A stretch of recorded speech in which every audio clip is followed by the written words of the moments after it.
Анхаараарай. Монгол улсын нийслэл Улаанбаатараас ярьж байна.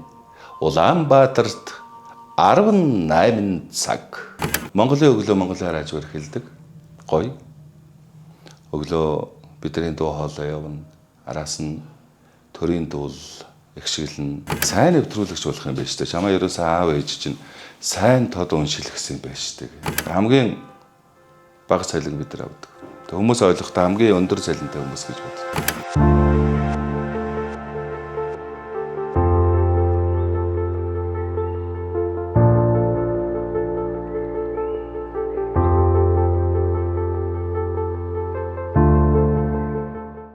Тэнтэй газарт 8 жил сурахтаа тэнд чинь юу дуу хуур жүжиг юу л болно уу те ангийнхантайгаа багштайгаа нийлээд бүр будраг хамтлаг байгуулчихсан хошин шогийн 2 номер 2 жүжиг концерт энэ төр тэгээд ерөөсө жүжигчин болно л гэж ярьдаг байсан. Бүх мэрэгжлийг судлах, бүх мэрэгжлийн хувцсыг өмсөх тийм боломжтой ганцхан мэрэгжил бол жүжигчин юм байна энэ төр ангийнхантай яриалцсан. 8 жилдээ тэгээд 9 10 торонгуудаа нөгөөтгөө болчихсон. Цагдаа болно гэдэг. 10 төгсөөд говьсон бүр аймаг төгсөөд цагдаагийн зээл сургууль өмгөөлөгч ангид өгөө тэнцсэн. Тэгээ манай том эгч чинь загнасаар захиргаацсаар аваад дахиад сургуульд өгөө их шавийн дээдийн чөлөө түхэн ангийг авчихсан энэ төр.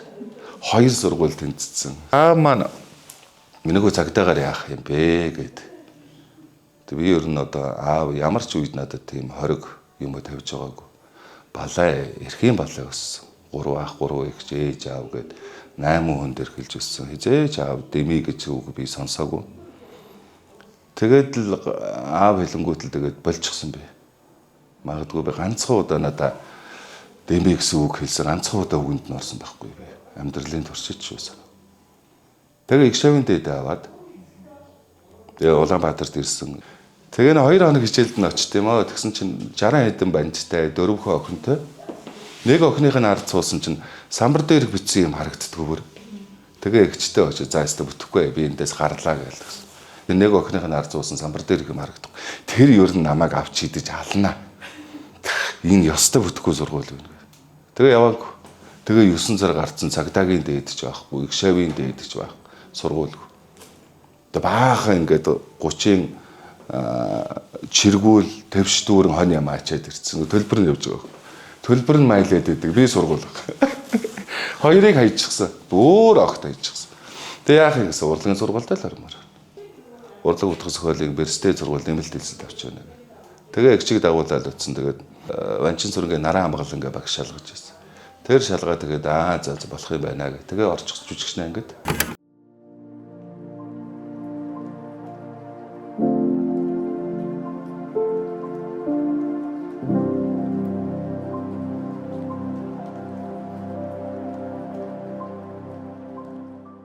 Оюутан 98 онд намайг радиод багш манаа гэжсэн шүү дээ.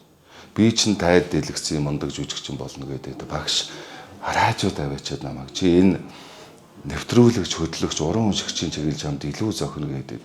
Тийм амар хүсэл мөрөөдөлтөй ирцүү нэг аваачаа микрофоныг харж суулгав. Монгол улсын нийслэл Улаанбаатараас ярьж байна. Монгол улсын нийслэл Улаанбаатараас ярьж байна.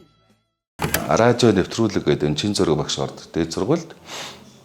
Тэгээ тэрэн дээр өөрсдөө ингээд нэвтрүүлгийн сэдв сонгоод радио нэвтрүүлэг хийх таалгаар өгсөн. Тэгээ эмэгтэйчүүдийн хорихын тухай, бүд хандлагын хуульчийн тухай бичсэн нийтлэл болж аваад. Тэгээ тэрийг өөрөө очиж уншаад.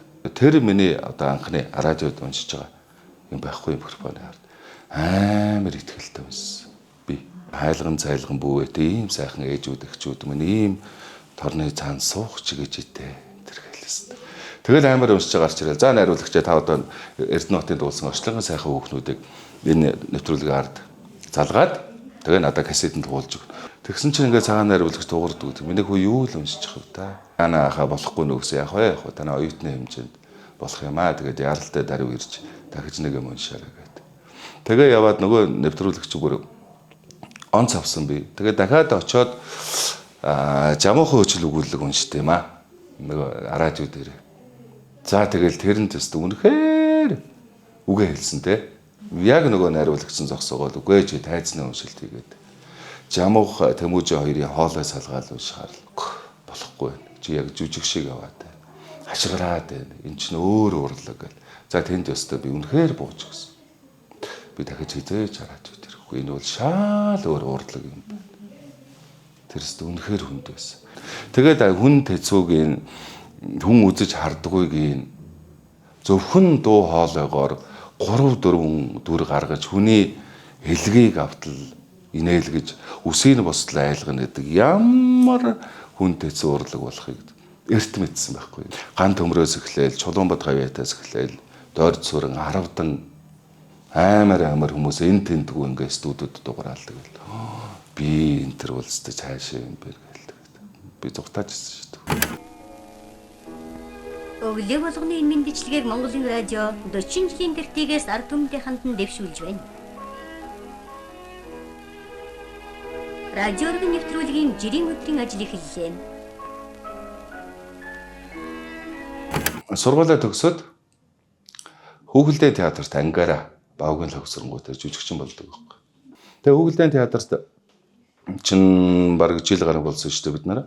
Тэгээ Хүүхэлдэйн театрт жүжигийн сургуульд хийж яхад би микрофон барьчихсан. Монгол улсын нийслэл Улаанбаатараас ирж байна. Одоо Улаанбаатарт 16 цаг өчигдөр өнөөдөр дэлхийд дахинд олон улсын үйл явдлыг бид нэвтрүүлэгээ зогсож байдаг. Тэгээ сүүлдээ лавсрангуй дуудаад "Биш миний хүү юу яа? Хараач руугаа яваа. Ах нь ярьж өгье" гэд. Тэгэхээр би "Үгүй би бүгдийг таних шүү дээ. Би өөрөө яваад орчихно." Тэгээ яваад гисэн. Тэгэж явж байгаад очиод амар жаргалан нэвтрүүлэгчийг коридорт таараа тэгээд "Хичээ би нэг шалгуулчмаар байна" гэдгсэн чинь "За хүрээ дэр" гэдэг Чулуунбад гавьяаттай намайг агуул Чулуунбад гавьяат өрөөндөө суучихсан нэг сонин уншаа сууж байсан. Өөрийнхөө уншиж байгаа сонингоос энийг уншаадах нэг өгүүлбэр заасан. Тэгээ би ингэж хойноос нь үлээж жагаад ингээл уншаад дуусгасан санагддгийг. Тэгэл за энийг дорцор нэвтрүүлэгчийг дуудаг гэл. Тэгээд яах ороод ирсэн чинь энэ боломоор хөвгтэй чи нэг дагуулаад тахаж гэдэг. Тэгээд тэр одоо Монгол дахид төрөхгүй үнэхээр ховор сайхан дуу хоолойтой хүн анх намайг болно гэж хэлж уран бөгч тэгээ алдарт нэвтрүүлэгт орцорнд шав оруулж ирсэн шүү. 2-3 жил тэр чин дагалдсан хийсэн шүү дээ би. Тэр үе тэгэж амархан жингэлдэггүй. Тэгээ эфирт орж байгаа тэгсэн мөртлөө нөгөө өглөө унаа манаа энэ авахгүй шүү дээ. Дагалдан жинглээгүй өөрөөсөө явгоо 95 цагт. Тэгсээр гал орсондоо. Тэгээ 2002 онд ашгүй Монголын радио 2 дугаар сууг байгуулагдаад тэгээ тэрэн дээр хөтлөгчөөр эхэлж тушаал гарч ирсэн. Юунд ч дийлдэшгүй, юутай зүрлэшгүй тийм гоё ажил, мэрэгжил дурлсан тийм зүйлээ олчихсан байхгүй. Тийм учраас тэр унаа унш авахгүй байх, өглөө явгүй ирэх цалингүй байх, хонон өнжин ажиллах энэ тэр юу ч биш. 88 жилийн түүхт Монголын радио 5 хэлээр дэлхий дахинд эх орнон сурталчилж байна. Монголын өглөө Монголын радиоор хэлдэг. Гоё. Өглөө бидний дуу хоолой явна. Араас нь төрийн дуул их шиглэн.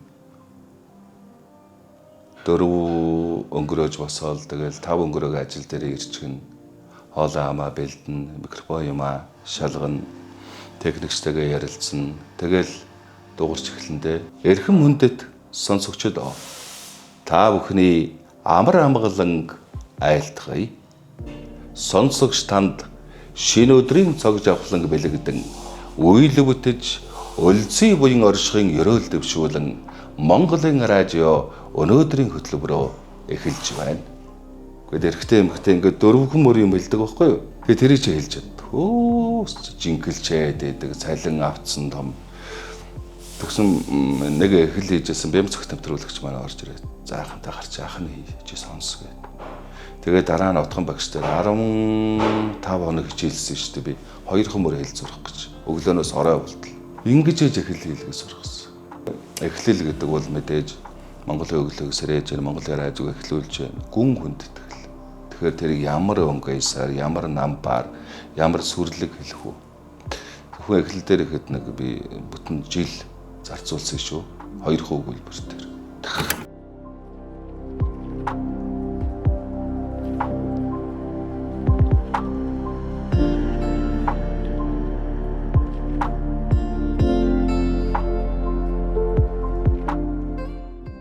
Тэр ингээд Чулуунбат гавьяа Дотгон багш энтрийг би орондоо ингээд дуу зарлуулаасаа мэдээ уншуулаасаа ингээд сахиас сучдаг гэсэн байхгүй. Аваргууд чинь тэгэл үе бас ороод цаг авчих ч гэдэг юм уу те. Тийм боломжуудыг хүлээж бүр ингээд өглөө ирээл ороо шөнө болтол суудаг байсан шүү дээ. Тэгээ тэрний хүчинд бүгдэнтэй хонож өнжиж бүх одоо найруулагч нар үндэсний хүчинд яг эд радиод байх хэвээр стандартууд, сонгуулийн уншилтууд, хүн төрх харгуудыг сурч авсан байхгүй. Дээхэн үедээ бол нөгөө төрийн мэдлийн хүмүүс байсан гэж байгаа шүү дээ. Чи наад хоолой ам одоо шүүд ам чинь чинийх биш ээ. Монголын радиогийн Монгол төрийн өмчөө. Тийм учраас та өвдгөж болохгүй юм ээ тийм ээ те.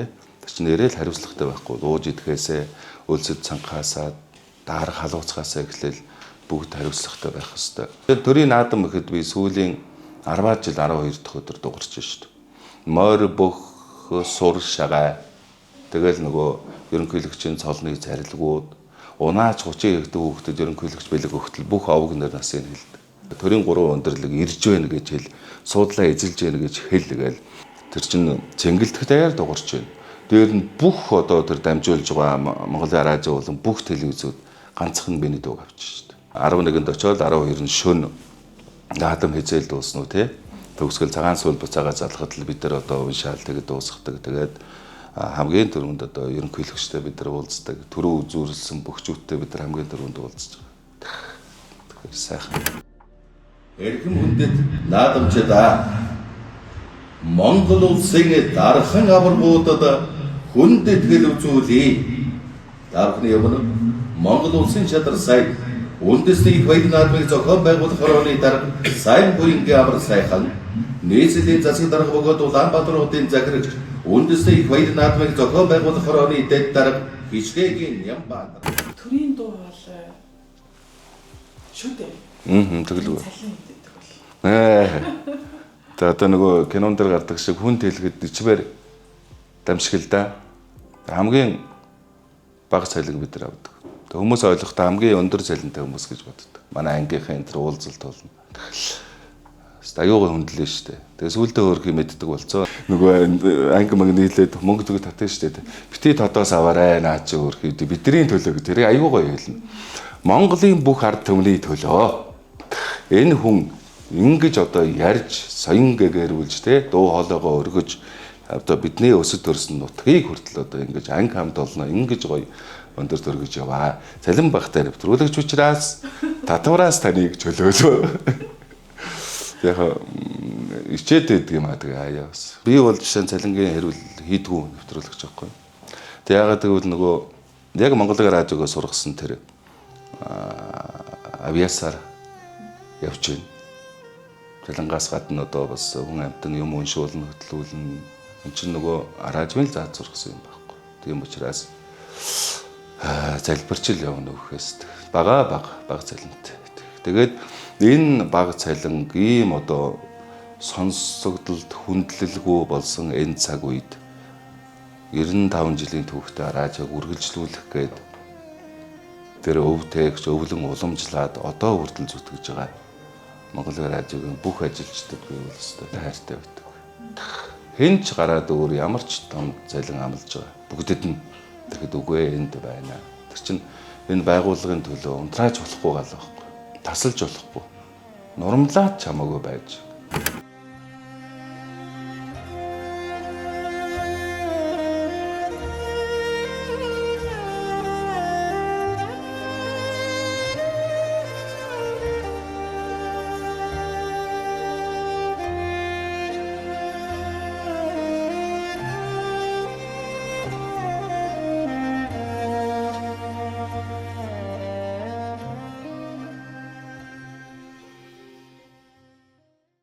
Гурван хүүхэдтэй, 2 охиныг хүн маань Москвагаар радиод гарсан. 2 охинтой очоод хүүтэй болсон. Тэгээд Монголын радио, Москвагаар радио тэгээд хүүгээр шагнасан гэж бас бэлгшээж явдаг. Би Москвагаар радиод 2010-аас 14 онд ажиллахад хүнд цаг үед ноцсон шүү би. Дээр үеийнхэн ч Москвагаар радиод очиход бүх юм цаанаасаа. Орон байр нь төрөөс төлбөр үнэгүй. Тэр өдгөө бүр хоолны мөнгө хүртэл өгдөг. бүх хангалттай байсан. Биднийг очиход байрныхаа тог цахилгаан ус дулааныг өөрсдөө өгнө. Өөрсдөө утас муцсныхаа мөнгө өгнө. Ингээд тийм хэцүү үед нь очицол доо.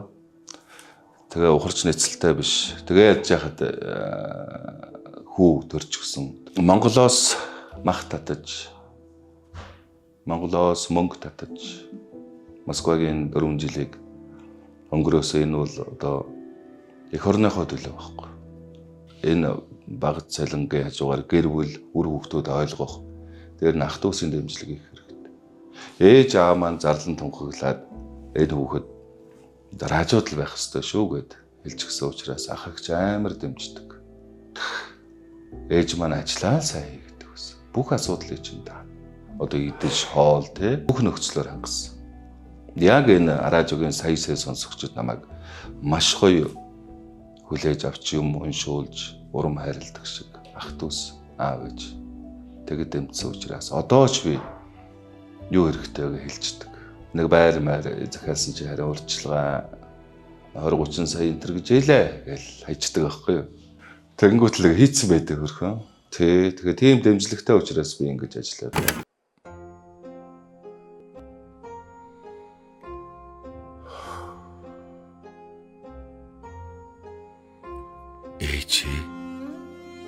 Тари минь гიშгсэн газраас төмөн өнгийн цэцгэс дэлгэрч урсах нулимсны дусал бүхэн зөвхөн чаргалих байг ээжээ. Шүүдрийн туслаар цай чанаж таньда барайд очи ээжээ. Шүлэг дундаа танийгаа үгүйлэн хайрлан дуулах юм ээжээ. Нулимсаа гашуун харуулслын нулимсад сун нууцхан хайрлсан хайранд чинь эрхэлж дандаа явж идэ. Өршөө ээжээ. Эрхийн таны хүүгээ өршөө. Өмг түшиг тааман намайгаа уучлж өршөө ээжээ. Нүд анихад лам ном уншдаг. Тэг би бол одоо хүүгийнхээ хоолойг сонсож байгаа. Нүд анаа ээж маань. Тийм учраас амар дэмждэг байсан. Тэгээд радиод анх дуурахад их баярлсан. Дараа нь Москвагийн радиод би бас ээжийг аваадсан. Москвад. Тэгээд өөд болохынхоо өмнө намайг төрийн дэд алтан гацсан одоо авахд ажил дээр ирж баярлж байсан. Яг чиний хэлдгээр нөгөө эцгийн хайчийг хариулж чадахгүй мөртлөө гисэн мөртлөө тэгээд үнэн сэтгэлээсээ бас нэг үгээрээ бахархыг би чинь нэлээд удаа үтсэн шүү. Төрүүлэгч тавааж үн сайн тодогддог. Тэгээд тэр байдаг л би чи ингээ байдаг л юм хэлэх л ёстой гэж бодсон. Нодлон манай найруулагч Батүлзээ хэлэхгүй юу? Араажвынхаа нэрийг аавынхаа нэртэй дуурсгаж миний ах одоо олон газар бүх томоохон хөтөлтүүд төрийн болон одоо улсын чанартай хөтөлтүүдийг хийж байна да гэхгүй юу? Тэгэхэд нэрээ бодсон шүү би. Нэрээ сони юм биш үү чинь дандаа аваагаа хэлж яадаг. Тэрнээс өмнө бол зүгээр хэлэх ёстой, байх ёстой зарчим гэж бодсон байхгүй. Тэгээ тийм учраас би үргэлжлүүлээд одоо араажвтай ажиллаж байгаа маань аав ээжтэйгээ нагарын цэнгэр долгионоор байнга уулзж явах юм бас бэлэгдэл гэж бодож. Тэг ямар ч гэсэн хүүн одоо гарахгүй